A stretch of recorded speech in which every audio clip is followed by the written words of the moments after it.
let's go to the thrift shop.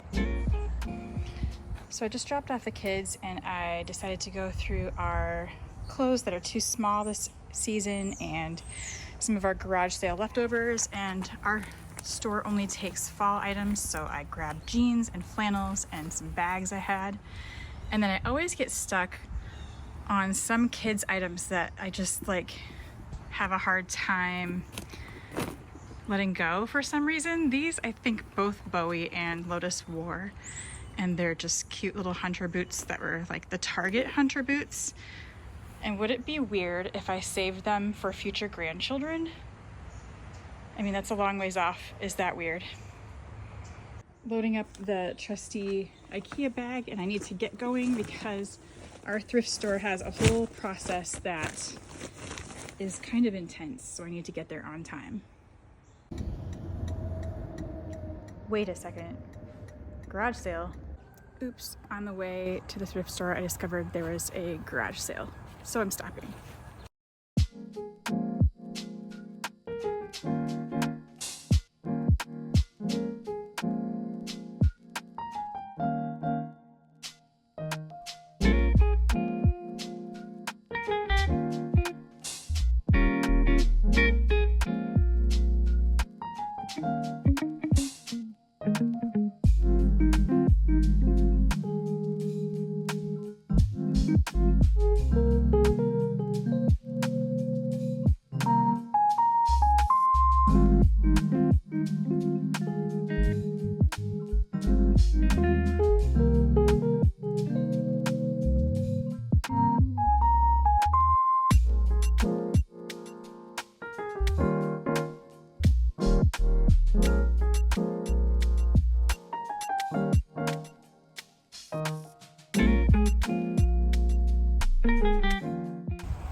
Did I walk away with this gem? Yes, I did.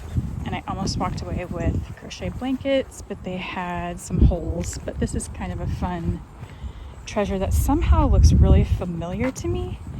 And it was only $2, and I'll do something with it. Okay, on to the thrift store for real now. Okay, this is why I didn't want to be late.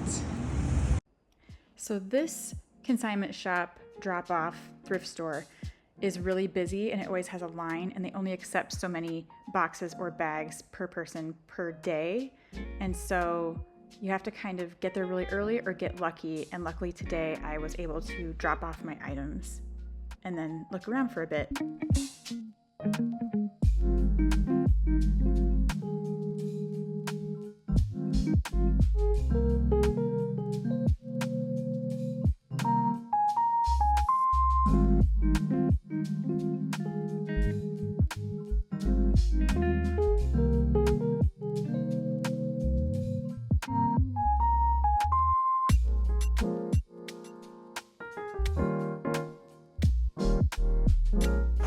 The price tag must stay covered in order to honor the discount. Please see the associated gap in question. Happy shopping. Choose Saturday, February 5.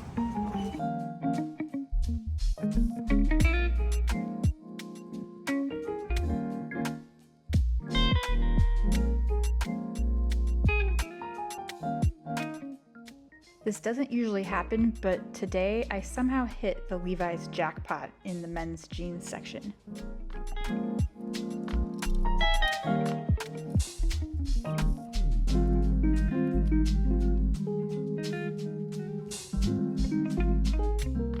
And so many different pairs of Vans. None of them in my size, but still.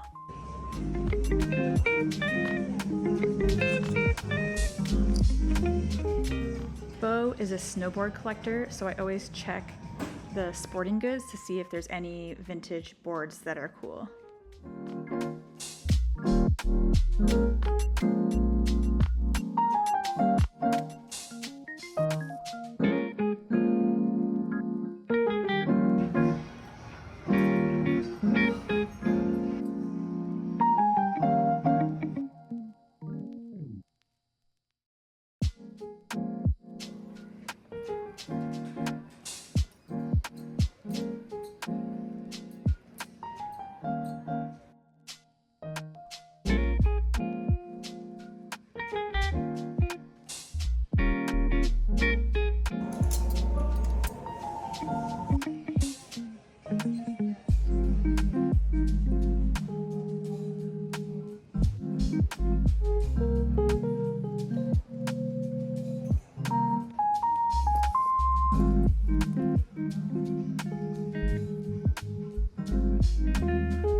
of summer, which means I just realized all of Bowie's jeans are too short, so I'm gonna look at some jeans for him today.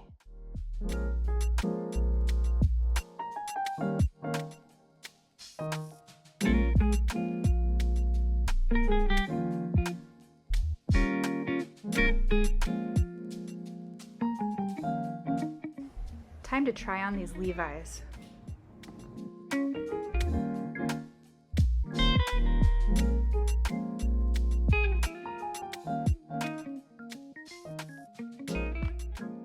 Thrift store success day. I did not get here at my normal thrift store time for this thrift store, which is a major thrift store in our area. Everybody's caught on that this is like the good one, and this is where we take all of our stuff. And so there's always a line like you just saw. And I got here late. So usually I'm at towards the front of the line, and today I was not, but it still worked out. I got here 5 minutes before the store opened. We sometimes, the regulars, sometimes get here an hour before the store opens, or at least a half hour before it opens, because they have totes that you fill when you get in there, and you can only bring one bag per person. But they run out of totes because this place has become so popular, and so people get in line because they run out of totes, and then they'll send you away, or they'll put you on a waiting list, but then you have to wait till someone empties a tote, and it takes a while. So it's better to be here early. Us regulars have developed a system where we just put our bags or boxes in a line by the front door, and then we'll go sit in our cars if we're here like an hour early or a half hour early. This sounds insane, I know. But once I'm in the mode to get rid of things, and like when seasons change, like I just realized all of Bowie's pants are too short because he grew 2 inches over the summer. This is the time I clean out my kid's closet and bring stuff in from last few seasons that I'm not wearing anymore, or my husband. So this is the time to do it. And when I'm in the mode, I like will commit and sit here. My trick is I'll go put my bag in the line normally, and then I'll go sit in my car, and I bring my knitting, of course, like I always have it here, and I just knit until the store opens, and then I'm not wasting my time. And then when, 5 minutes before, we all go line up with our bags that are in the line, and some people will come, but people will line up till noon if they don't run out of totes. It's like a whole thing. So anyway, I've really learned the system, and I understand it now, and I work it. But today I got a tote. We weren't sure. There was a bunch of us in line. There was like 5 of us ladies all talking in a row, and they were running out of totes, and we're like, are we gonna get one? Are we gonna be on the waiting list? What's gonna happen? And we all got really lucky and got our totes. I filled it up exactly. My IKEA bag is like the exact size of a tote, I have learned. So if I have a full IKEA bag of clothes, I can usually fit them all in. When I do shoes and bags and stuff like that, it's a little different, but today it perfectly fit. So I got rid of a whole bag of stuff, and then I found 2 pairs of Levi's for me that are great, like really comfy, and then a pair of Levi's for Bowie and a sweatshirt for Lotus, some new seasonal things we needed. And if you don't know, ladies or anyone, hit up the men's jeans section. This has been a trick that I learned a long time ago, and if you just want a comfy pair of jeans, look at the men's jeans, and don't look at the sizes, because the sizes are not your normal size. They're just not going to be. Look all around and hang up on the hanger. They're not even going to look like your size either. You're just going to be like, and then go try some on. Like I always look for the worn in ones, but I also found like a newish pair, and then one that was kind of worn out. And then I found some really good Levi's for Bowie, and then a Gap pair of jeans for Bowie that are nice and slim and long, like his little body. He has a little waist, and long legs. So it's so much better to find jeans at a thrift store. Like you can really find some scores. For like the jeans are, I think one pair was $13, one was $15, and one was $9. And these are like, Levi's are like expensive these days. Did you know it is secondhand September? I do thrift stores all year round, but also this is just kind of a special month to kind of think about what you've got in your closet. Maybe not purchase so many new things, but look at secondhand things, even Poshmark or eBay. It's kind of fun to make a wardrobe out of things that are secondhand. You can really get some good deals and find some unique pieces. And so I really like to look at secondhand clothes for my kids and for myself. And it's always an adventure. And I like to kind of trade in my old stuff and then walk out with a couple new things. I try not to go overboard, but it's kind of a smart way to shop, and it's better for our environment. I know it's still not perfect and we all have way too much stuff, but give secondhand a try and give it a second thought this September. So I feel like I scored. There's just certain things you have to try on, you know, and I'm gonna go take a shower because I'm all sweaty just from organizing my stuff into the bag and then, you know, messing around. A lot of it was in my garage from a garage sale. And then, you know, unloading into the tote and standing in the line and going to the garage sale and then trying stuff on, and I had to use hand sanitizer, and it's just like, okay, I'm gonna go home and wash this stuff up. And then I think one of the pairs of jeans I got is pretty new looking and they're almost like too crisp. So I'm going to probably distress them. So if you'd like to see how I do that, stick around. Okay, here is my thrift store jean haul. I feel like I really scored. 1 for Bowie, 2 for me, and then I have another one from a while back, this awesome light pair of Levi's. So 3 Levi's for me that are like treasures because they fit and look awesome. And then I think 1 of them or 2 of them I'm gonna distress and make a hole maybe, or just add some wear and tear like with a pumice stone, and I can show you how I add holes and a little bit of distressing. Okay, I'm back. I am refreshed. I had some lunch and I'm ready to show you the rest of my jeans distressing journey. I've got them kind of laid out and I have a little thing to share in a minute about that. But I also wanted to share one of my thrift store scores, like one of the best things I've ever found, which was recently, not on today's trip, but I found this vintage Weezer t-shirt, which might be worth money because some of these old band shirts are worth money, but I'm keeping this one. I'm not selling it. I'm not even going to look it up to see how much it's worth. It's such a score. It's my favorite color, and that is why I grabbed it, because you know how you go to a vintage store and you just kind of see things here and there that catch your eye. And I was walking past the t-shirts and I saw this color, and you know, usually it's like a local business t-shirt or like a baseball team or, you know, something not very exciting, but it was a Weezer vintage t-shirt from 2000 or 2001. The first Weezer album came out when I was in high school, so this is like my era, my time. I have loved Weezer ever since, but to find an old Weezer t-shirt in pretty good condition, it's a little faded, but like faded perfectly, and it's my size, and it's this color. Sometimes thrifting, you find things you can't find anywhere else, and so treasures like this, it's like secondhand September. This is a thing. So I thought I should wear it today while I'm working on my distressed jeans. Also, I am trying something a little bit new today. I have yet to unbox this, but I bought this a while back on a super sale, and it's going to help me with my videos and my Instagram, and whenever I'm working on something on a table and need video from above. Maybe you've heard of Canvas. I think it's like a husband-wife duo that started this business during the pandemic, and it's very cool. So let me just unbox and show you what I'm talking about. Basically, this is what it is.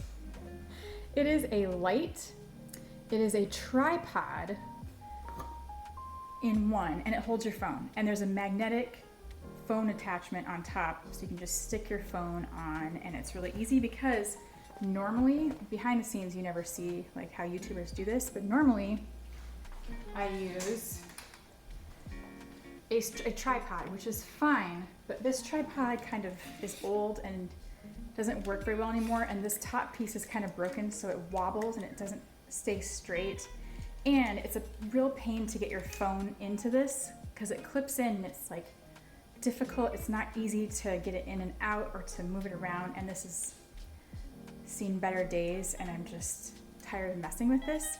So this canvas light tripod situation is beautiful, and it serves as a light also even for knitting. Hold on, let me put this away.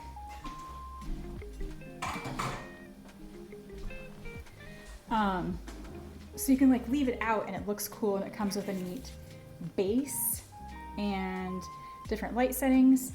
And then I got a magnetic phone mount. So let's see what it looks like. This I think is the actual light.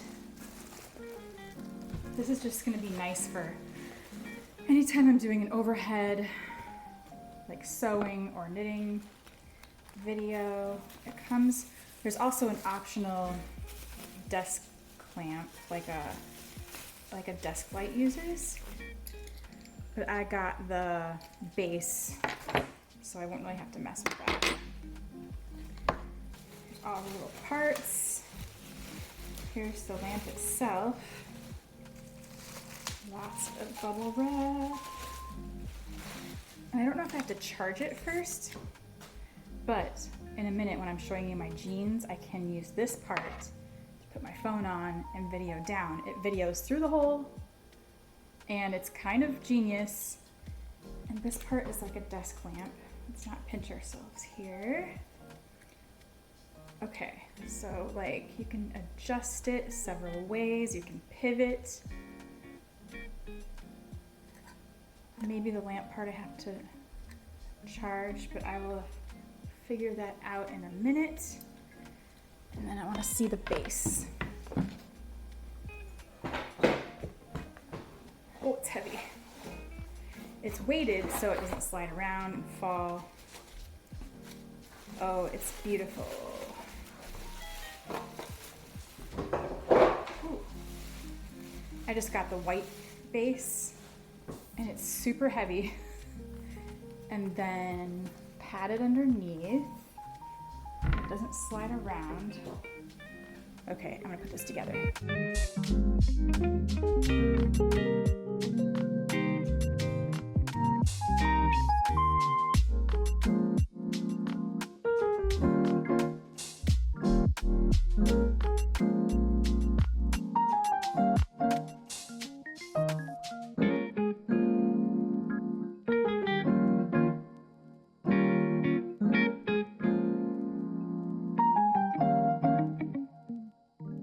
Okay, this is so exciting because what I used to use as my tripod for my tabletop, like when I'm looking at you right here, I used to use our coffee grounds container on the table, and then to hold my phone straight, I would use Mrs. Meyer's dish soap. Not kidding. And then I'd put my phone right here and make a video. This is what I use every time. But now I have upgraded to the canvas light. Okay, watch how slick this is. This is the phone I usually record on, and the magnet, you put this right in the middle and boom, it like sticks really securely. Then you turn this so your video goes straight down into this open area to do videos that are on your surface with the light or without a light. But this is very exciting. And I just discovered this swivels so I can turn it this way if I'm sitting there talking to you and I can have a light on my face, or I can turn it this way. This is genius. See this? Isn't that amazing? It's amazing. Back to the thrift store jeans. Distressing thing. This is a very 80s and 90s skill, and that is my era. So here are the supplies you will need. A little sandpaper, and this actually might be skateboard grip tape. It totally is. But get some sandpaper or grip tape. This works as well. It's just like sandpaper. And I think this is the scrap that Bo doesn't care about, so I can use it. Get some really sharp little scissors, pointy ones, or you can use a box cutter, but I like scissors better.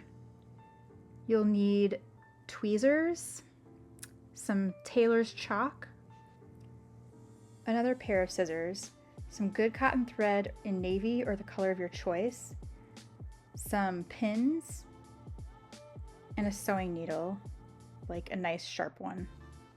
These are some denim patches that I bought a while back at Brooklyn General in New York, and I always try to keep some denim scraps on hand, or I keep pieces of cut off jeans from me or the kids just to have some patch material.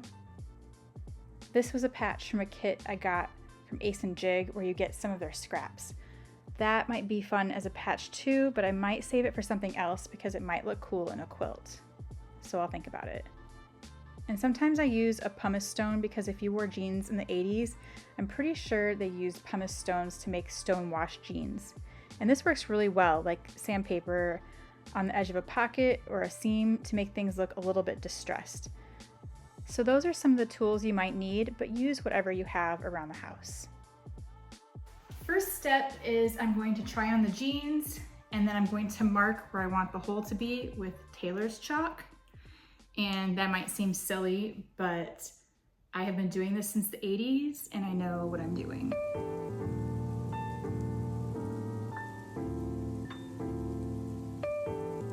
Now I'm gonna slowly start distressing, and these are fun because they have someone's name in them. I'm gonna start on just this little section right here, but also maybe this pocket area. You can use a pumice stone to kind of wear it down.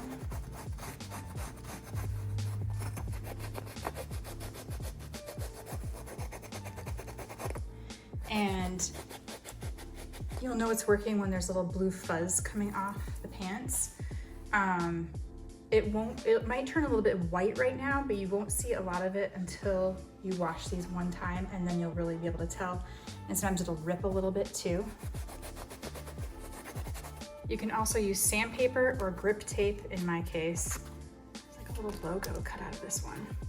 But I just cut off a smaller piece, and you can go around the edge with that, and it really works pretty quickly.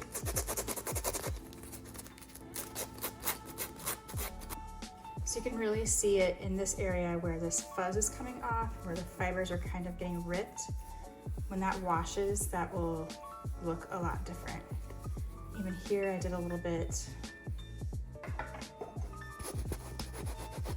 because this double layer of a pocket will kind of protect the inside, so I'm not gonna get any weird holes that I don't want. That's kind of a start on that pocket area.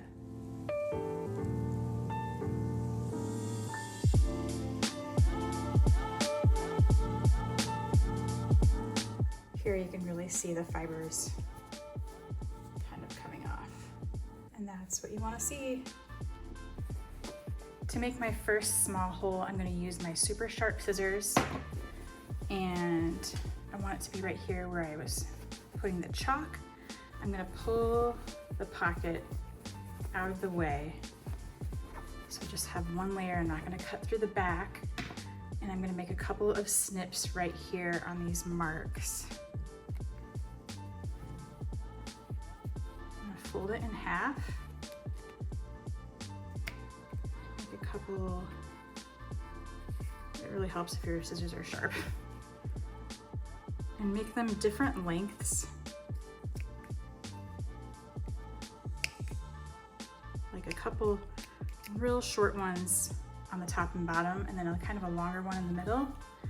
I think I made 3 or 4 here, and this is the beginning of my little hole, which will be covered on the inside by the pocket. This is kind of high up on the leg. When you look at denim fabric up close, you will see that the white threads run horizontally back and forth, and the blue threads run up and down vertically. And so we're gonna try to preserve some of our white threads across, and we're going to pull out the blue threads with the tweezers, and it makes like a nice little hole, but with the white to keep it kind of sturdy. And so I'm going to pull out the blue strands.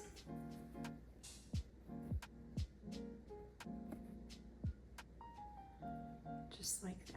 I don't know if you can see that. They're very small.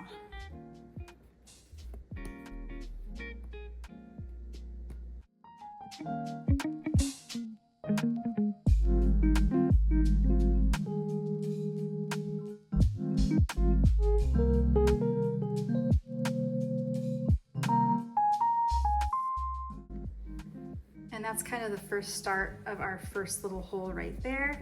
This will totally get better after one wash, but that's kind of the way to start it. I think I'm gonna make a small hole right here at the bottom of the pocket, just for funsies. Again, I'm just gonna snip a couple areas. Not cutting through my jeans though.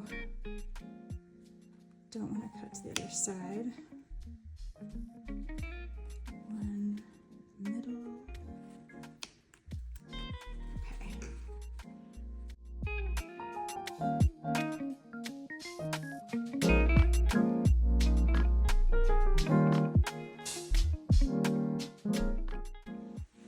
That's my start on the pocket hole. It's kind of messy right now, but really you just have to get it started and the washing machine will take care of the rest.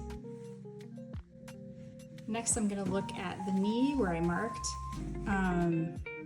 It's fun to do some bigger holes. You just do it the exact same way, but just make sure you have one hand inside the jeans so you're not cutting through both layers. I'm gonna make some cuts here, and obviously this chalk will wash out, which is really nice. I'm gonna pinch it and make some cuts.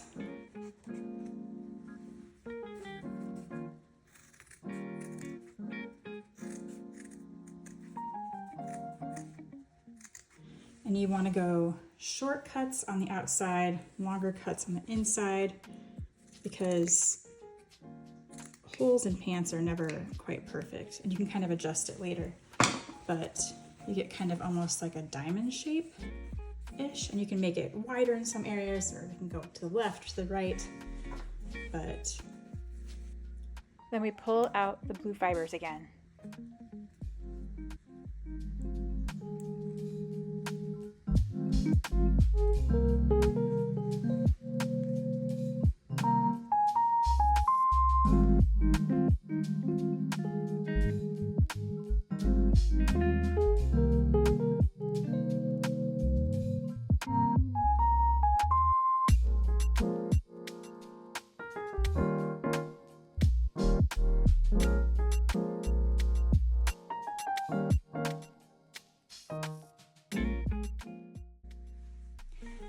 That is my finished knee hole for now. I think it's a good medium size hole, and it looks kind of neat and tidy right now, except for the little threads right here. But after I wash it a couple times, it's gonna be really nice and frayed, and it will look really natural. And I did that little pocket hole. I did a bunch of distressing on these pockets that you can't really see yet, but it'll show up later. A little bit on the seams back here and on the edges of the back pockets. And I think that's enough for this pair. I'll see how it looks after I get it washed, but just sometimes a little bit is less is more. And you can always come back and add more later, but this is good enough for now. I'm gonna throw these in the wash, and then I'm gonna do a different mending technique for the second pair. I'm not gonna do this kind of a hole again. I think I want patches on the other pair, so I will do that next. For my second pair of jeans, I'm going to actually cut out areas at the knee and a little bit back here, and maybe in a couple other spots. I'm just gonna cut a piece out, and then I'm going to wash it, and then I'm gonna patch it. I have another pair of jeans that I did that to, and they're my favorites, and so I think this darker wash will look good with some patches from Brooklyn General that I've collected, and I just wanna use these anyway. So this is gonna be a lot quicker, and I'm just gonna kind of go for it. Once again, don't cut all the way through. Just make sure you're not getting the inside layer. I'm just gonna cut some funny little shapes, and these are gonna look really clean and awkward now, but after I wash it, it'll be great. This one can just be small, and it can be kind of ragged because you want these edges to fray in the wash, So you can make some little snips, which will help them do that, and it will help loosen those threads like what I was doing earlier, but like not with the white in the middle. Just kind of rough it up a little bit, and that already doesn't even need a patch because a lot of Levi's have that dark layer inside and kind of a washed outer layer, and so that doesn't even need a patch. That's gonna look awesome as is. I'm gonna leave that like that. Flipping the jeans over, I'm gonna look at the areas I marked here, and this one should have a pocket behind it, which I'll move out of the way. I'm gonna cut a little area out of this. And I will put a darker patch behind this because otherwise it'll be like the white pocket.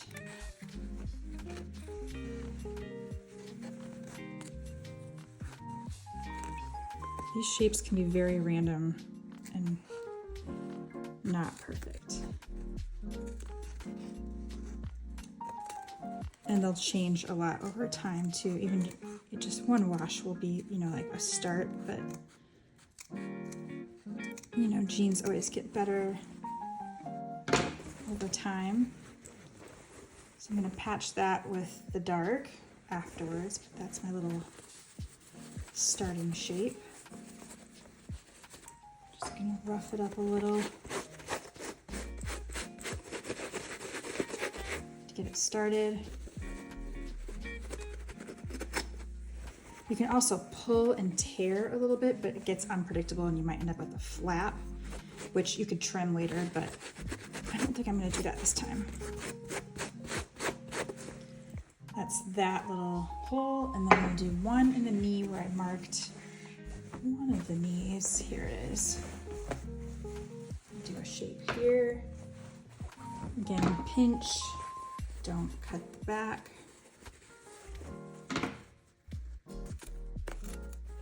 Starting shape there. Go for kind of a weird rectangle-ish.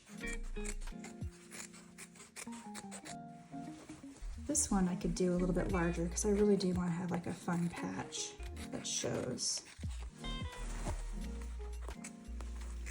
I'll start with something kind of like this, but maybe I'll make it bigger.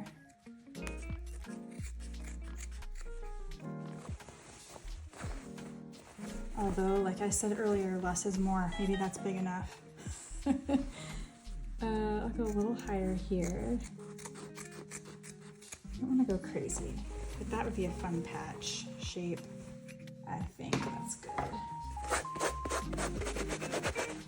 The pumice stone is not my new favorite distressing tool. I remember in high school when I would do this, I would take the jeans out to my driveway and rub the jeans on the concrete, and that is like very similar to the pumice stone without having to go outside. I think that's good. So that's my start to that. Now I'm gonna throw everything into the wash, and I will do another segment tomorrow, maybe with a little stitching. This is the next day, and my jeans have been washed and dried. I don't know if you can see, it's very slight, subtle holes. Distressing. I could totally go further with these, and I might, but I do like just the little tiny bit of a hole that's not that huge, and then like just a little bit right here, a little bit on the pocket, and these are like kind of perfect. Somehow these are already the exact right length, which is really, really rare with jeans, I think, but I do have a technique that my friend showed me. If your jeans are too long and you don't want to lose this original hem, you can go inside and take it up a little bit. Like let's say you want that much shorter. You can sew a line right above this right here, then fold this back down, press it really, really well, And you can see, you will not really notice this. And that is my hemming trick if your pants are too long. I could demonstrate, but I think that makes sense. And then inside there's just a little seam, but no one would notice. So that's my trick. For my second pair of jeans, I'm going to make patches and sew them on with a back stitch. And for this little tiny hole, I'm gonna make a little patch out of this striped fabric. I'm just gonna make it a little bigger than the hole.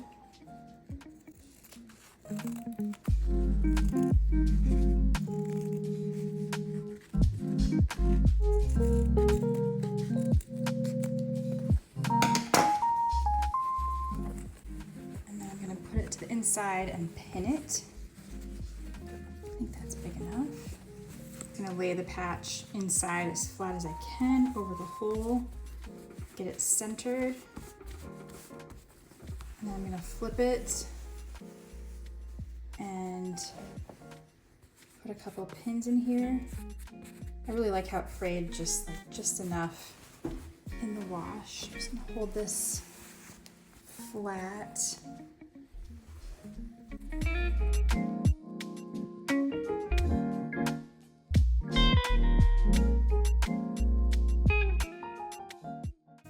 I'm going to use Coats & Clark button thread, which is a cotton thread, and I learned this from my Sewing with Alabama Channon. This is a really strong, good thread, and I'm going to attempt to thread this on the first try. This is like a really jagged edge. And the way she does it, I got it, is you thread it so it's double. I'm just gonna do that because I feel like I've been used to sewing that way lately. You take your ends down here and make a knot, and that makes a nice, secure, big knot that's not gonna pull through. Do one more. It's kind of a double thickness because I don't mind if my stitches show. I kind of like that. And I'm gonna go to the inside and make sure I don't catch my pocket. It's a little tricky with the spot that I chose. I'll try my best here. I'm gonna start back stitching across this area. To start my back stitch, I just came up from the back to the front. And then I have no idea if you're gonna be able to see this because it's navy thread, but you just go down, making sure you get both layers of that patch and the jeans. And then you kind of make a gap, like you skip a step and you come back up. And it's gonna make almost like a dashed looking line that you go back down, pull all the way through. So my first stitch is back here. This is gonna be really hard to see, I'm sorry. Here I'm gonna fill in the gap by going down where the gap is, moving my fringe out of the way, skip a little gap and come back up.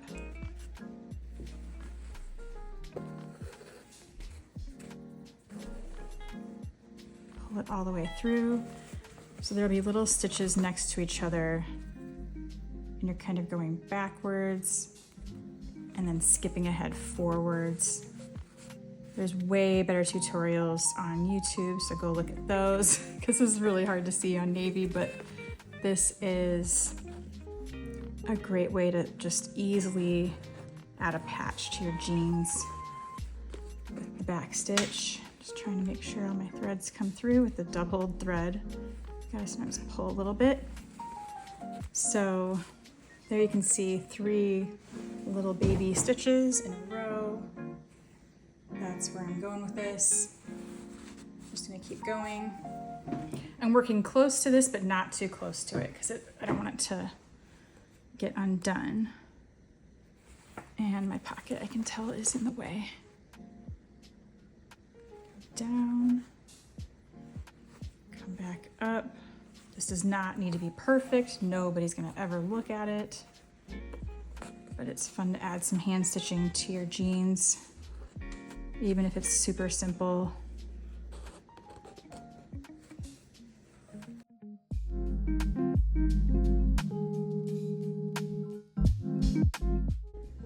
Here's how it's looking so far. You can kind of see my little stitches. They're not totally straight, but that's okay. I'm just working my way around.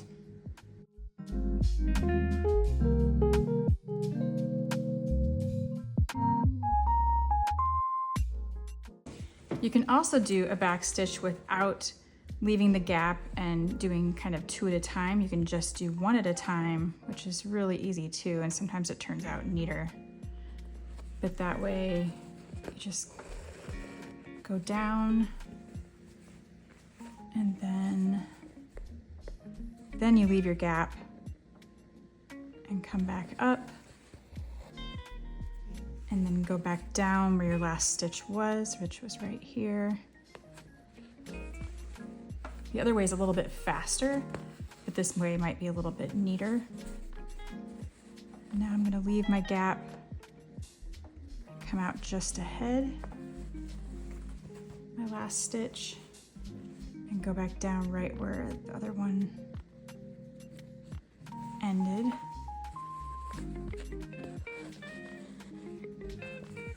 And I'll do this the rest of the way across.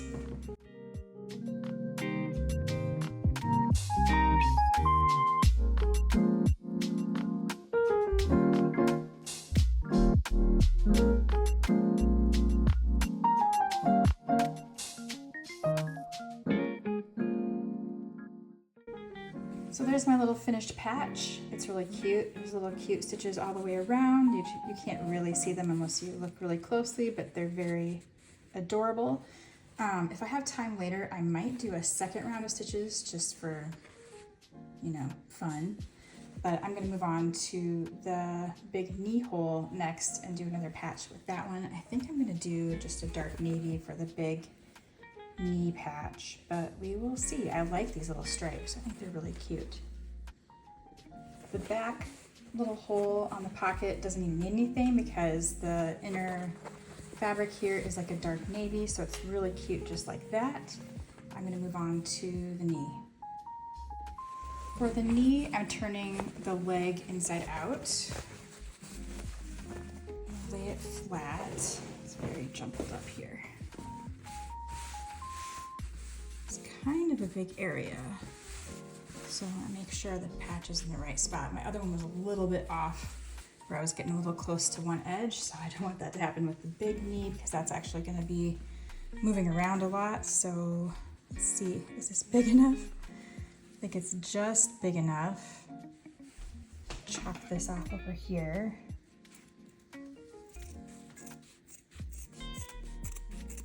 It's like a nice soft denim. Perfect for a patch. Right, that is going to work really nicely. I'm going to put in a couple pins to keep this in place while I turn it inside out, otherwise I'm afraid it's going to move around.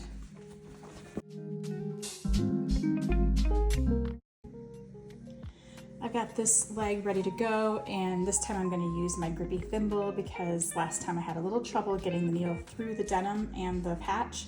So that should help a little bit. And I've got my needle threaded, and again, I'm gonna do just a back stitch around and finish this up.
threading my needle one more time because I ran out of thread.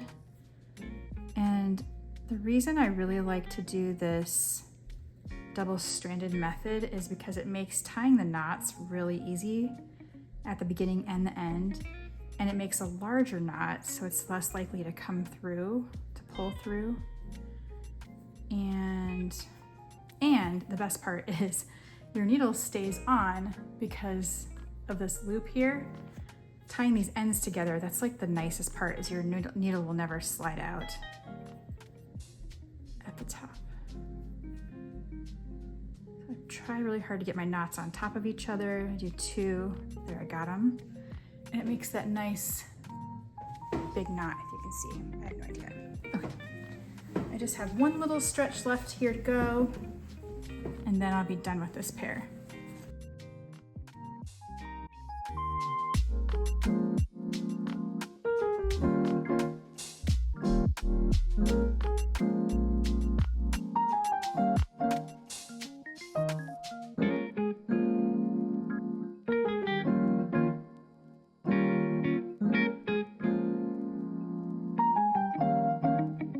I'm on the home stretch here. I just have this little area to go and then I will be done. Just the tiniest bit of thread may be enough to tie a knot, so I'm gonna go back down, make my last stitch, and tie that knot on the inside. Here's what the inside looks like. It's not super fancy or super clean, but it's really hard when you can't look at the back of your work because this is inside of a leg, so this is the way it is. It's not horrible. I'm gonna try to see if I can make a knot out of this little bit of leftover thread.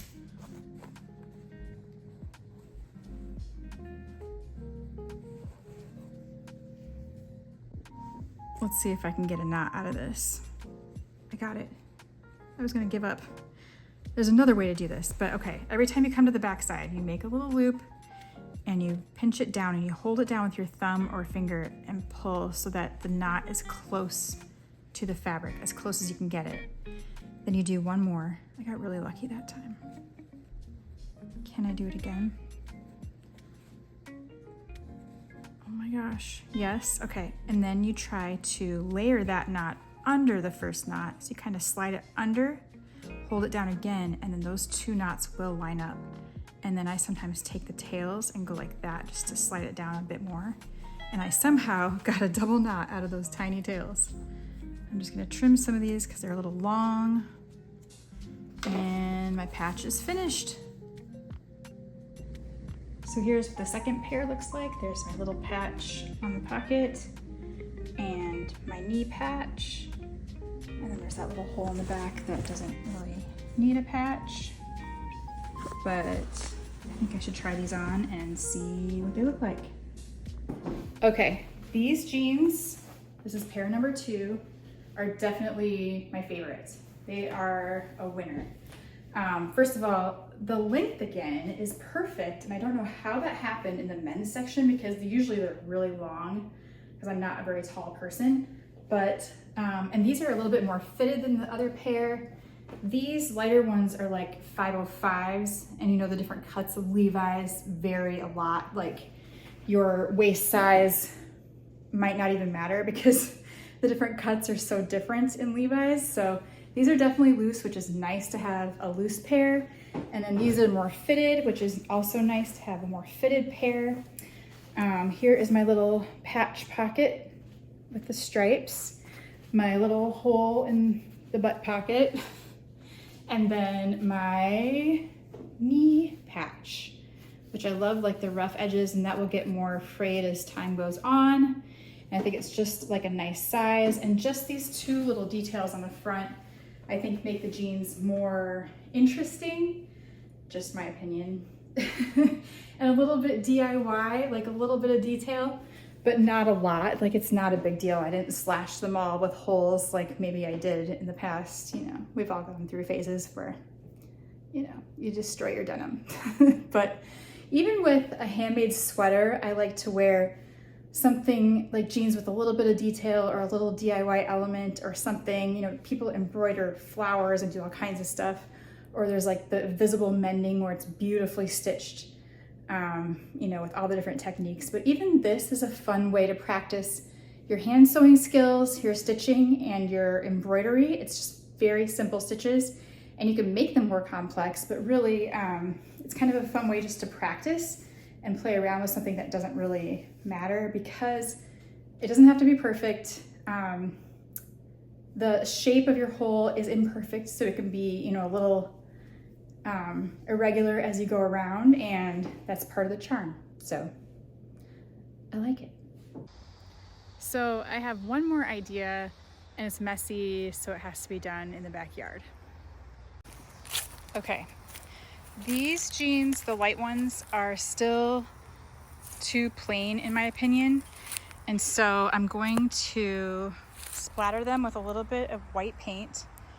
And I've done this before by accident, like when I was painting, and I kind of liked little splashes of color, so I'm just going to splash and kind of splatter white paint, kind of like flicking this on my wrist onto the jeans. And it's just acrylic, but it works. Trust me, I've done that by accident where I got paint on my jeans and then it didn't come off. So let's see how this works.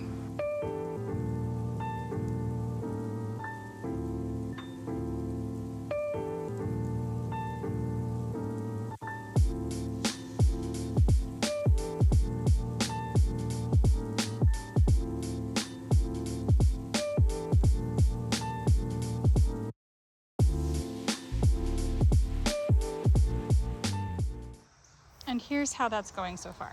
It's a little random, and that's the whole thing. Like, you can't plan where these drops are gonna fall. You have to just let them fall. Otherwise it looks planned. So it's nice little splatters, adds a little interest. I'm gonna keep going just a little bit more and then see what they look like.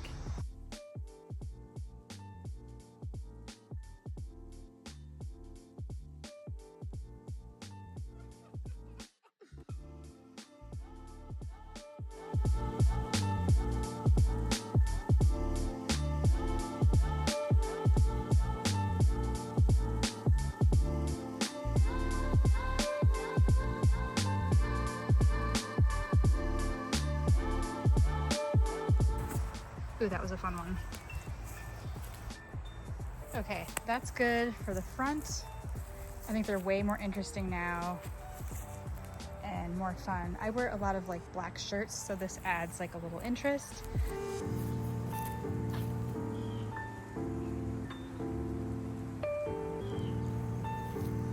The front is not quite dry yet, but I'm starting the back because I'm impatient.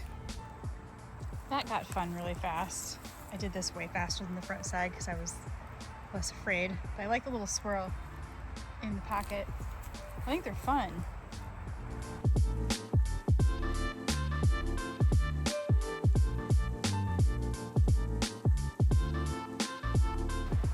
I totally have paint in my hair. Okay, if you like this kind of thing, like combining art with fiber and knitting and all that stuff, I actually wrote a book a few years ago called Visions, and I painted, splashed paint on, dyed my hand knits, like knitted something plain, dyed it, or splashed paint on it, did a whole bunch of different things, stamped on it. So if you're into this kind of stuff, check out Visions, because it's kind of interesting. Thanks for hanging out with me during my thrift shop denim DIY days. Thank you for watching. Please like and subscribe, and I will see you in the next one. Bye.